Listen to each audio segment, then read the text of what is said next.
Hey, you all, Carpetbagger here, coming to you live from the west.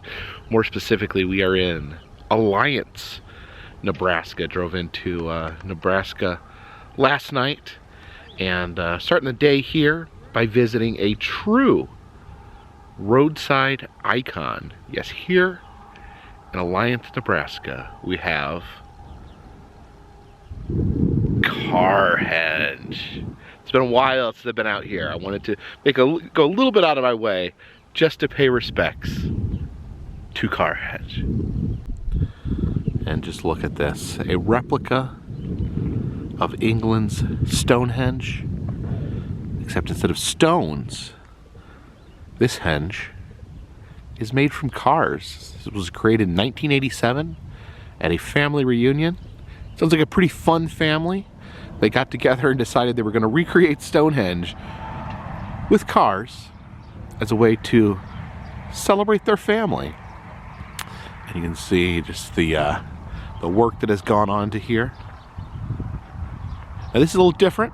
You know, probably a similar roadside attraction would be the Cadillac Ranch in Amarillo, Texas. But the Cadillac Ranch in Amarillo is covered in graffiti. It's kind of known for it. Here, they keep a tight ship here in Alliance, Nebraska, and the cars are maintained.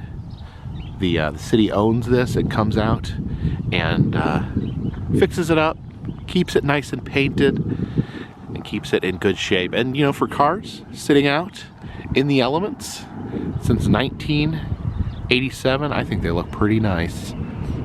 One thing you do notice is you can actually hear like the cooing of birds. It does appear that the cars here are inhabited by birds. I don't know, guys, let me know if you can make out any particular cars. Leave a comment in the comment section. I'm not the best at identifying cars, but you can see all sorts of different types of cars here. Kind of an old style car there. An old timey, he says that's a Plymouth. Then over here with the cool wings, and I think these ones here and these ones here, I think those are types of station wagons sticking out of the ground. It's said that these are all American cars. That there was a few international cars used when it was created, but they were later removed so that they could have a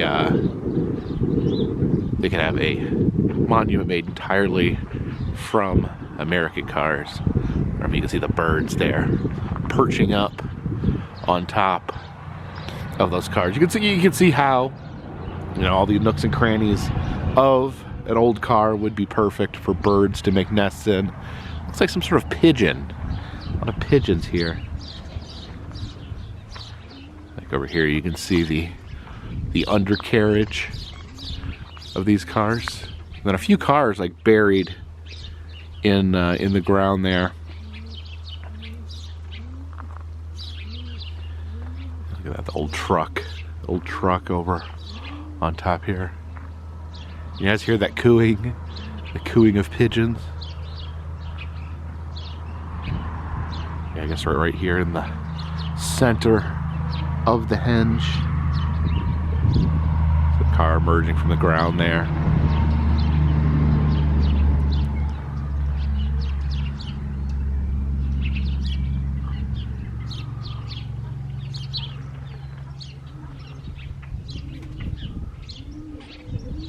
I don't know if this is an Easter egg here, but look at that. Find a little tiny car there.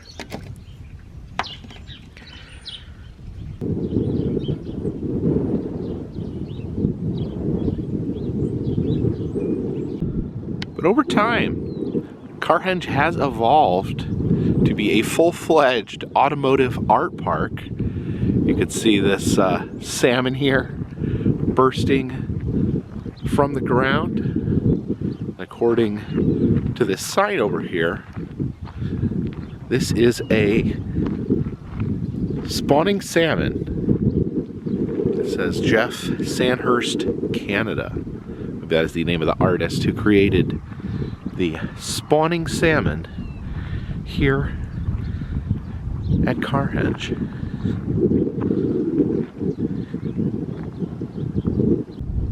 And there's a mean old auto part dinosaur here. Looks like he's got hubcaps as the spines down his tail.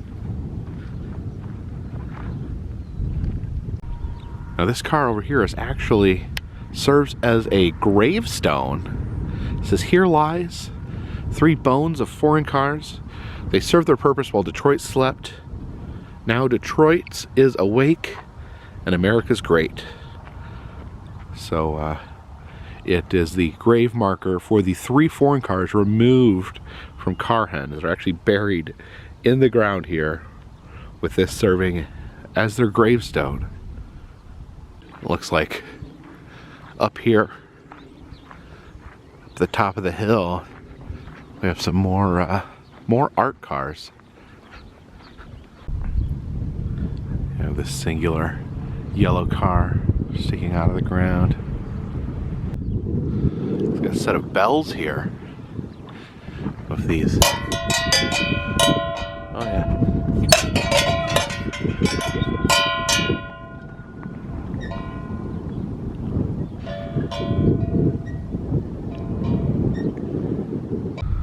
So this sculpture is called the Ford Seasons. So I guess these are Ford cars. And what would the seasons be here? Is that summer, the big tall yellow one? Maybe spring is the green one. And I guess these ones represent fall and winter. The white colored ones maybe representing snow. This car here built like an old Conestoga wagon or stagecoach there.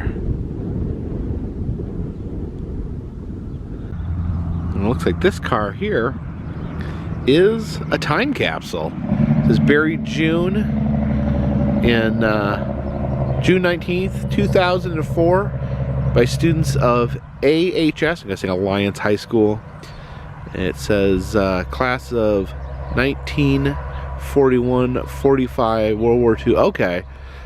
So it was buried here in 2004, but it was by the class of 1941-1945, the World War era kids, and it's asked that this be opened June 2044. So 20 years. In 20 years, I'll promise right now, 20 years, if I'm still around, I'll try to be back here to see the opening of the time capsule.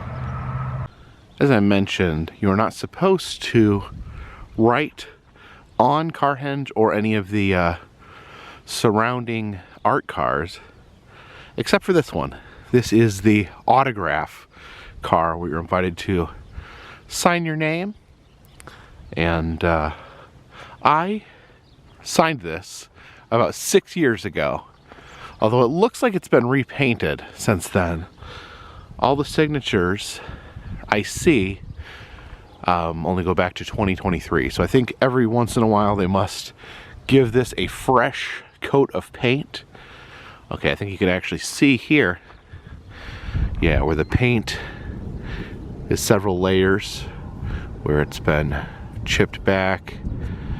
Yeah, the different layers here. Okay, so I guess I'll have to leave a new signature here at Carhenge. I brought my my Sharpie over here to sign.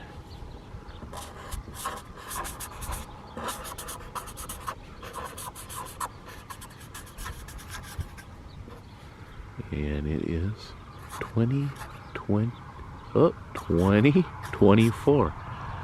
There we go.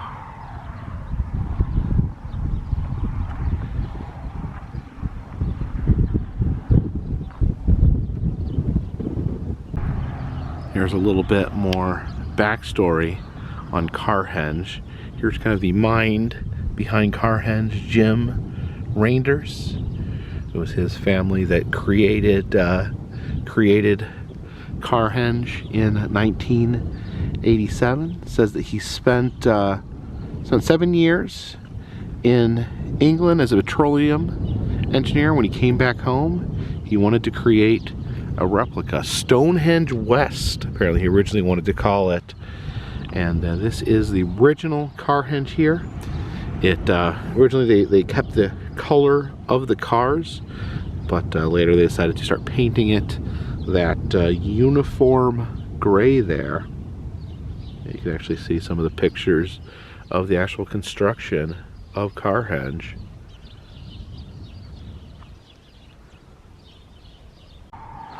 And they do have a gift shop here. Unfortunately, it's not open this time of year. It says, "Sorry we missed you." It says, "Souvenirs are available at the Night Museum, located at 908 Yellowstone Avenue." You know what? Let's invoke the EM rule and head over to the Night Museum.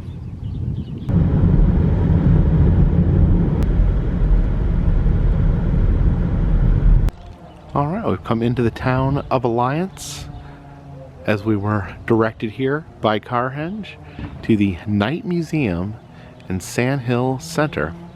Let's take a look.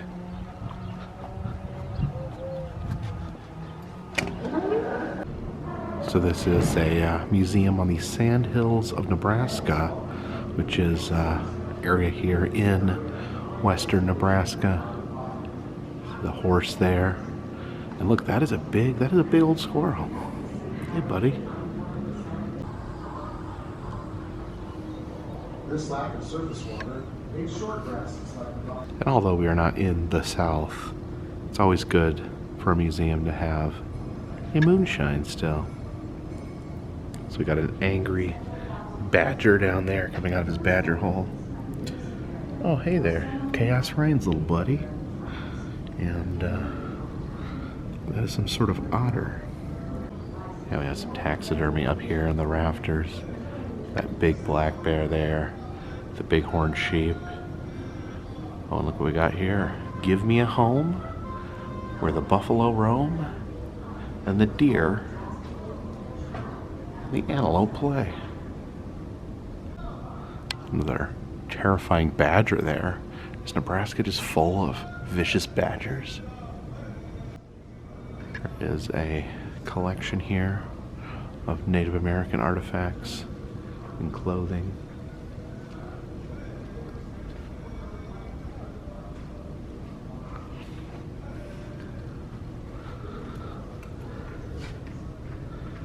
Lots of farming equipment and items here, as well as a good old-fashioned horn chair. Someday I'm going to get my own horn chair for my house. Some musical instruments and children's toys in here. Got teddy bear there, some marbles, and oh dear, why is it, no matter where I go in this great country of ours, there is always going to be a Kewpie. This museum definitely packed with artifacts. Just look at how much stuff they have here. It's like different dental chairs there. There is a school room and some local items here. See the Alliance jerseys there. Here's religion in Alliance. You see the Monsignor Patrick Mannington's vestments there. Looks like Catholicism popular in this part of the country. You can see the little kit there. I guess this would be a last rites kit. Shows some different food in here. Of course, a lot of beef here in Nebraska. And don't forget, Kool-Aid comes from Nebraska. You can see that prairie family hiding up there in the rafters. Telephone booth there. And this is the traveling salesman here. The suit of a traveling salesman. Oh, it looks like he would have different items. These are sample items, so he should be selling a stove. He'd have this little tiny stove to show you. And here is a sample potato washer. See all the luggage here, the back of this cart. There are some train seats. And of course, every good Western museum has an exhibit on cattle branding. See the cowboy outfit there with all the different cattle brands there in the fence. In addition to every good Western museum having an exhibit on cattle branding, every good Western museum also has an exhibit on barbed wire. You can see all the different varieties of barbed wire used back in the day. I think today it's become more uniform, but you can see all the different types they used back then. And this is pretty cool. These are all different dioramas created by a local school teacher. You can see some of the Native American dioramas there, but also did some dioramas in other countries. There's England there, Japan, and Australia. And that diorama in the middle looks like it has actual birds in it. Here's a biblical diorama there. Got a stagecoach. I think this one up here might be my favorite. He has the prehistoric diorama there with the dinosaurs. And look at here. Got a couple of penny smashers. This one has just a local Alliance, Nebraska pennies. But over here we have Carhenge pennies. There's some different designs here. There's the dinosaur, there's the spawning salmon, and then a couple different views of Carhenge here. Yeah, we definitely got to get one of these made. All right, and we got a nice shiny penny to put in there. Let's make sure we're lined up right before we do the cranking.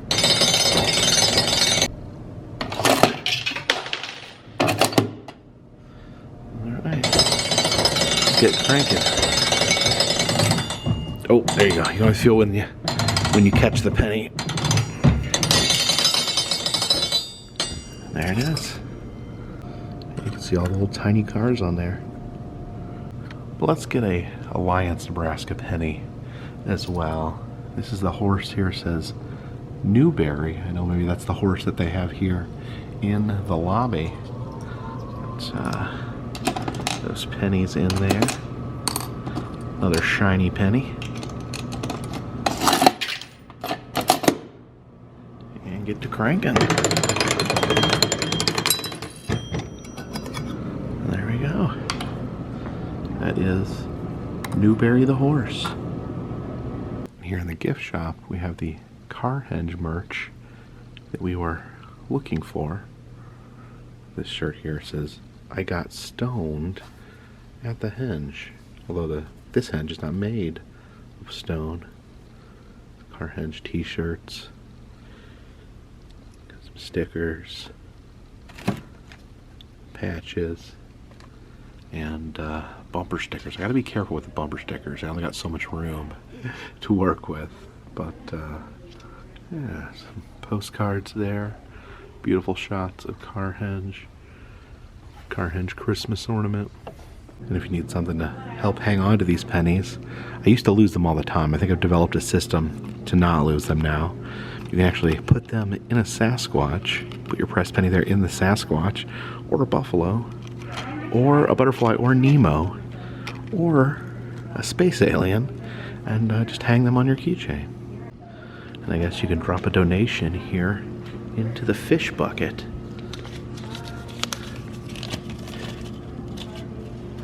Enjoy the money, little fish. So yeah, for a relatively small town, it's a pretty excellent museum here. And just I always advocate people stop at the small local museums as you're traveling through. There's always something worth seeing. That's why I came up with the EM rule.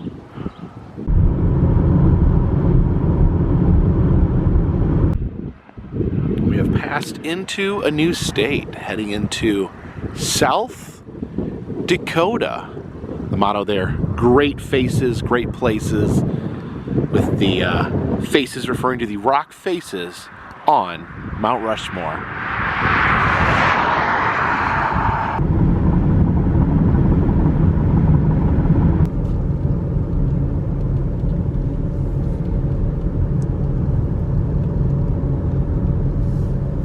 And we have stopped off here in Keystone, South Dakota, which is the gateway to Mount Rushmore. But I'm looking around, I'm guessing this may not be the time of year that most people come to see Mount Rushmore, because the town is pretty quiet right now. Here over at the Emporium, we have a sad broken down looking horse.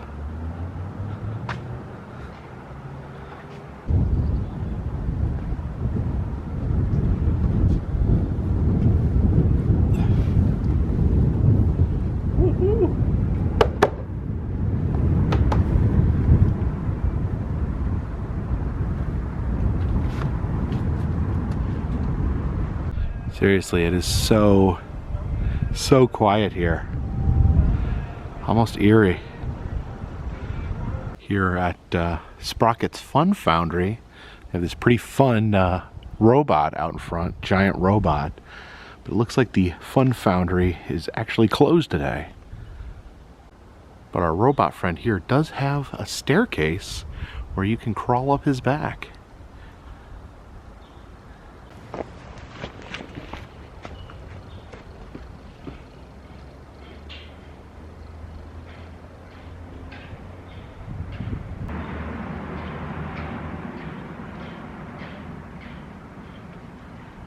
Woohoo!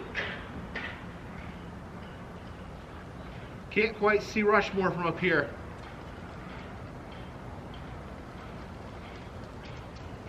So yeah, it looks like this area is very seasonal, because this Quality Inn here is closed down until May. I guess stuff here just doesn't really pick up until May. Pretty isolated. We're pretty far out from any major cities. I did see this from the road. We have Dahl's chainsaw art and some wonderful carvings here. Some chainsaw bears you can see there. But look what they have over here. The world's largest Bigfoot. And I've seen a lot of Bigfoot in my day, but I honestly do believe this is the world's largest Bigfoot here at Dahl's chainsaw art. Oh, that's pretty amazing. Yeah, that may be the biggest Bigfoot foot right there. It's like kind of made of these different chopped logs. And he has like a beard of sticks there. He's got his hands. This giant flagpole there. Looks like there's a bald eagle on top.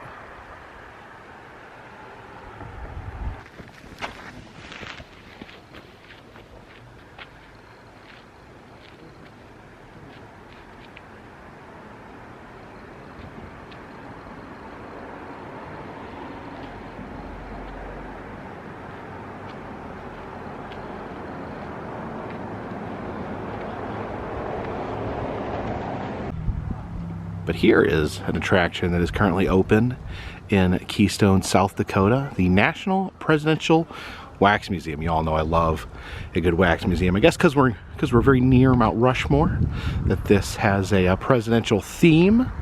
And this is a really excellent wax museum. It focuses on the United States presidents, but not it's not necessarily just a row of presidents or a hall of presidents, if you will. It actually shows them in important scenes that are incorporated with their history. So yeah, it's open, so let's head in.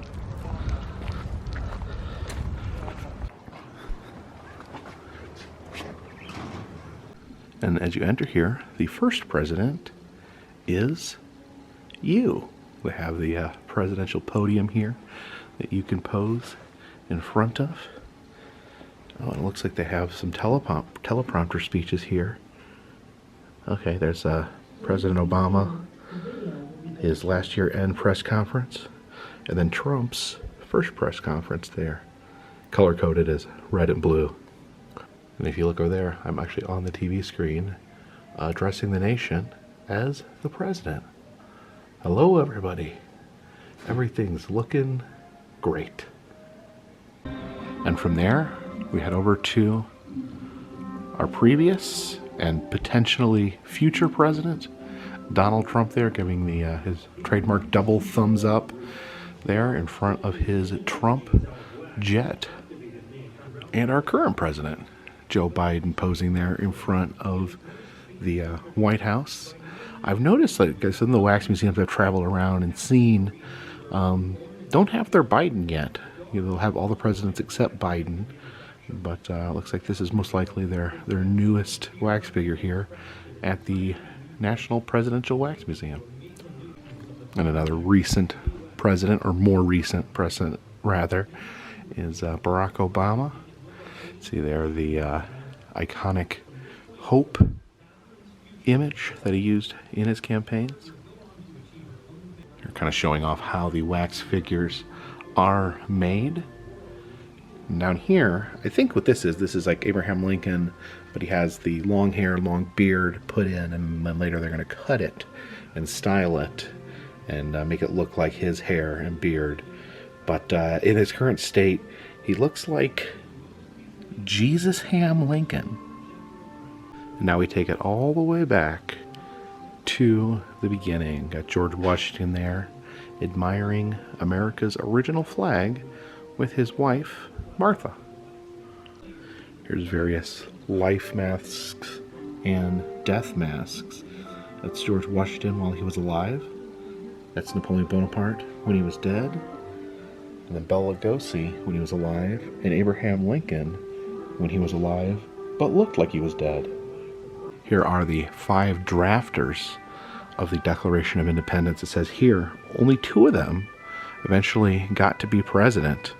And here's the twist ending. Ben Franklin never got to be president. Not even once. There's a presidential party here with James Madison, James Monroe, John Quincy Adams, and Martin Van Buren. This is John Quincy Adams there. And that is Martin Van Buren with the awesome mutton chops. Uh-oh. Looks like John C. Calhoun is spiking the punch. Here are some mid-1800s presidents. And here is Gerald Ford, who was president in the 70s. I wonder if he just didn't know better and wandered over here into this case. Yeah, see some very interesting tableaus in here. Here is Andrew Jackson meeting with notorious pirate John Lafitte, apparently making a deal to defeat the British in New Orleans. Looks like they got William Henry Harrison in a coffin over here, but actually that makes a lot of sense because he died in 30 days. The famed Lincoln-Douglas debates here, where they showed off their different opinions on slavery and also showed off just how much taller Abraham Lincoln was than Stephen Douglas. And hooray, the country is no longer divided. We have General Lee here surrendering to General Grant and ending the Civil War. I guess here at the Presidential Wax Museum, if you're a lesser known president, you get regulated to one of these presidential coffins. We have James Buchanan, Franklin Pierce, Zachary Taylor, and James K. Polk, Napoleon of the Stump. Here we see the U.S. military gathering before the Battle of Little Bighorn, meaning this guy right here, Custer. He's not coming back. And here are the Sioux chiefs meeting before the Battle of Little Bighorn. We have Chief Gull, Chief Crazy Horse, Chief Rain in the Face, and Chief Sitting Bull there. Here is the first phone being installed in the White House. There's President Hayes there. He's hanging out with Thomas Edison and making a phone call to Alexander Graham Bell, who says, "Hoy hoy." Here's Grover Cleveland marrying his wife in the White House. And it says he was the first president to get married in the White House. I'm thinking he was also the last. I don't remember any other White House weddings. And here's the den of our boy, Teddy Roosevelt there. One of the great early believers in national monuments and preserving some of the country's natural beauty. Sitting here surrounded by his animal heads. Yeah, in this dark, dead-end hallway, we have some more of the lesser-known presidents in these coffins. Yeah, I almost feel like going back here, I feel like one of these is going to like jump scare me. This is unintentionally terrifying. Yeah, William McKinley there, Benjamin Harrison, and James Garfield. This is President Taft, who not only was stuck in the White House bathtub, but also became the first president to be both president and Chief Justice of the Supreme Court. You can see the justice, the spirit of justice back there. Apparently he liked being on the Supreme Court better than he liked being president. Woodrow Wilson here at the Conference of Versailles, meeting with leaders of other countries. Ronald Reagan meeting with Mikhail Gorbachev here in Moscow. And it looks like on the table there, Gorbachev here is, as a gift, brought a little Russian nesting doll of himself. Now we are very near Mount Rushmore right now. I think we're going to head over there after we're done here at the museum. But this is the dedication of Mount Rushmore by Calvin Coolidge. And here is Gutzon Borglum. He is the sculptor of Mount Rushmore. A somewhat controversial character if you read up on it. But you can see here, if you look, you can see an actual scrim which shows the original mountain, and you can see it with the carvings behind that. And Winston Churchill, FDR, and Joseph Stalin meeting after their combined efforts had won World War II. But man, one of these things doesn't belong. I know they all did their part, but man, wish Stalin wasn't. I bet they're both saying, man, I wish Stalin wasn't here. I think that's what most people feel like when they're hanging out with Joseph Stalin. Man, I wish Joseph Stalin wasn't here. Here's something I definitely remember. This is September 11th, 2001 at Ground Zero. See the New York fireman there with George W. Bush and his megaphone. It was really scary. It was really scary when this happened. For those of you who may not have been alive, I'm sure everyone who was alive definitely remembers this. Here is the United States becoming part of the United Nations in 1945. You got President Truman there. And over here you have Eleanor Roosevelt and Ralph Bunche. And Ralph Bunche, interesting fact, I was actually gifted, it was given to me, the hand of Ralph Bunche from the Natural Bridge Wax Museum. I think this may be the first Ralph Bunche that I've actually seen in a wax museum. Eisenhower here. And apparently he said that the presidency is the loneliest job in the nation. And you know what? I believe it. I believe it is super weird to have to be completely isolated for the rest of your life. One of the more fun scenes here.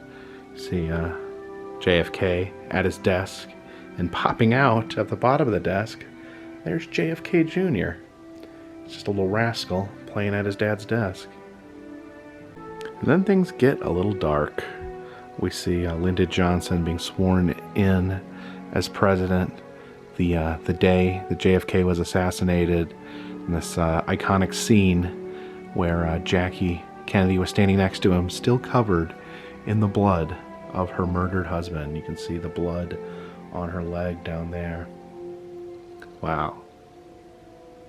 I also love this scene here. This is the astronauts coming back, ever having been on the moon. Buzz Aldrin, Michael Collins, and Neil Armstrong in there. They get to meet President Nixon, but they have to stay in this chamber because back then we didn't know if you could get weird space germs from going to the moon. So we continue to wind our way down the hallway, more presidential coffins. And as we near the end of the museum here, some of the more modern era presidents. George Bush, the original George Bush, George H.W. Bush, if you will, and Mr. Jimmy Carter, the peanut farmer from Georgia. We have a White House scene here featuring Bill Clinton. Looks like he's got some photos there on his desk. His wife, Hillary, there. And our last scene here is the fight over Florida when the decision of the presidency came down to the Supreme Court. George W. Bush there won the election when the Supreme Court decided that the ballots could not be recounted.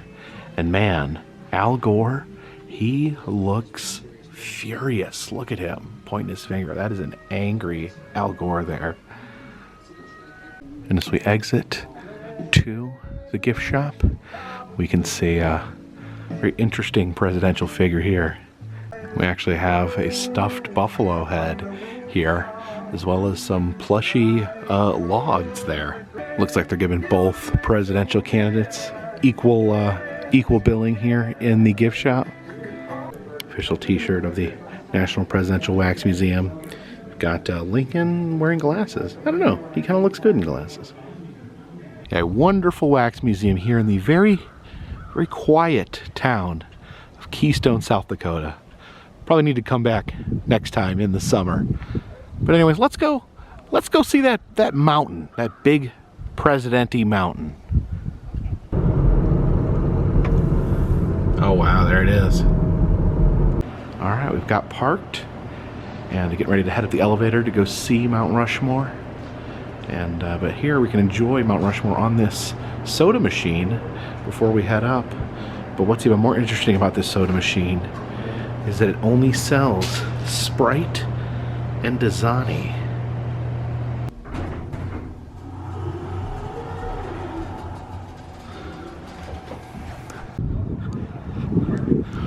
And look at that. You can see it right there as we enter. Now, last time I was here, it was really foggy, but I got a nice view today. And there is a sculpture of the sculptor there, Gutzon Borglum, but some much larger sculptures up here on top of that mountain. This is the avenue of flags here. You have the different flags from all of the United States.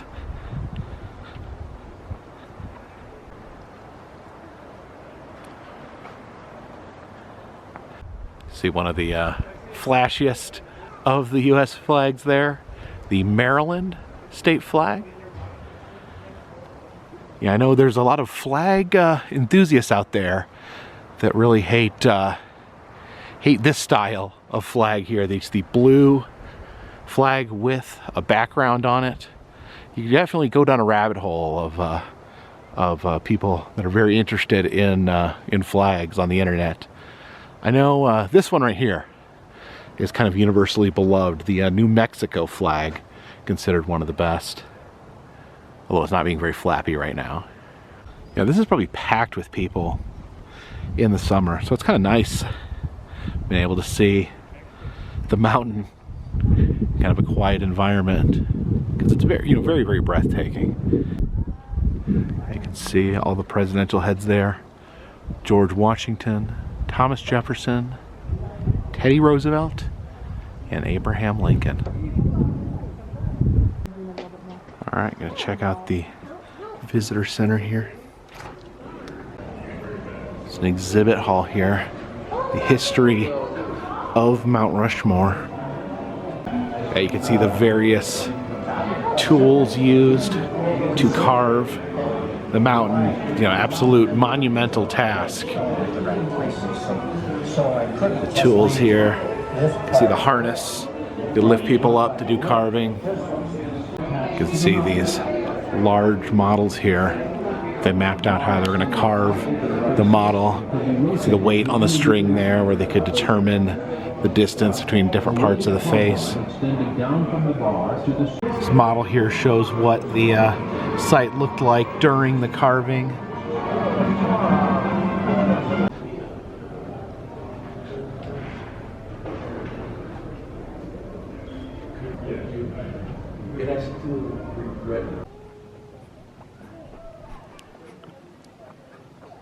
Let's check out the gift shop. One thing I love about gift shops of famous places is just when you can buy the little tiny versions of the famous thing. See the little Rushmores there? If that Rushmore's too big, you can buy an even tinier one. Oh, look at this, a mini building block, Mount Rushmore there. What I find really interesting is they have like human skin and hair. Interesting. Why are Jefferson's eyes red? Apparently there's two versions of the mini building block Rushmore. This one's got a goat in it. We got some plushy animals, but I was hoping for an actual plushie of Mount Rushmore. Or I guess Mount Plushmore, if you will. Here's the Rushmore snow globes. Oh look, it's snowing at Mount Rushmore, which I think it actually does sometimes. I'm trying to keep an eye out for penny smashers. I've been trying to collect smashed pennies. And this is a smashed penny wonderland in here. They actually have 3 machines with 5 different images on each.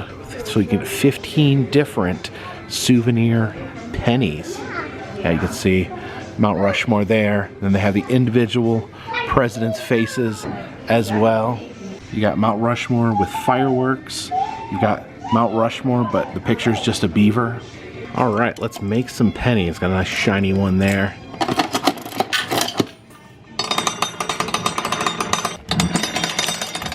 There we go. Okay, I got the one with Mount Rushmore with fireworks in the background, and then I got one of each president. I like how their faces look all smushy and weird. I see these medallion machines around different places I go, but I've not started collecting these. They are $5 each for the medallions. Does anyone out there collect these? Leave a comment in the comment section. And this is interesting here. It's a little pot of gold with a little Mount Rushmore stopper on top. Oh, what a rush.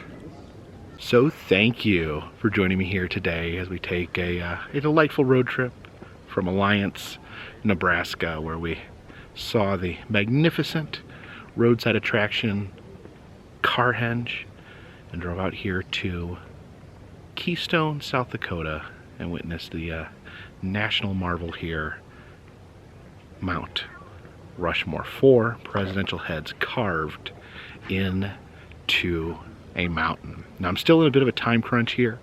I'm trying to make it to Detroit in just a couple of days. I think I got to be there on the 24th. So I'm going to be kind of rushing eastward, but I'm definitely going to be taking the time to stop and enjoy the roadside sights along the way. And this South Dakota is actually I think one of the most underrated places for roadside attractions. I always end up here the wrong time of year. Like I showed you, like the entire tourism industry is kind of on a shutdown right now because of this time of year. I think you had to wait till May till you really come here to get the full roadside experience. So I don't know if it's gonna be this year, but I definitely want to get out here in the summertime, in the heat of the summer, and enjoy all the wonderful roadside attractions and tourism that South Dakota has to offer. But for now, we're gonna be heading west through South Dakota, visiting some of the stops there as we continue towards our destination of Detroit, Michigan. Thank you guys for joining me today. If you like these videos, please subscribe. Also, I think you do a thumbs up, do a share. Those things, you know, they're helpful to me. If you care about me, you can do them. If you don't want to do them, that's okay too. I still appreciate you using your eyeballs to watch these videos. Of course, if you'd like to help in other ways, consider contributing to Patreon.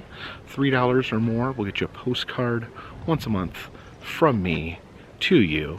Also selling enamel pins in the Etsy shop, as well as doing personalized messages on Cameo.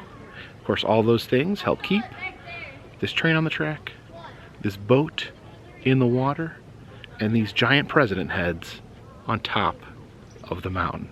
Until next time, my friends, this one's in the bag.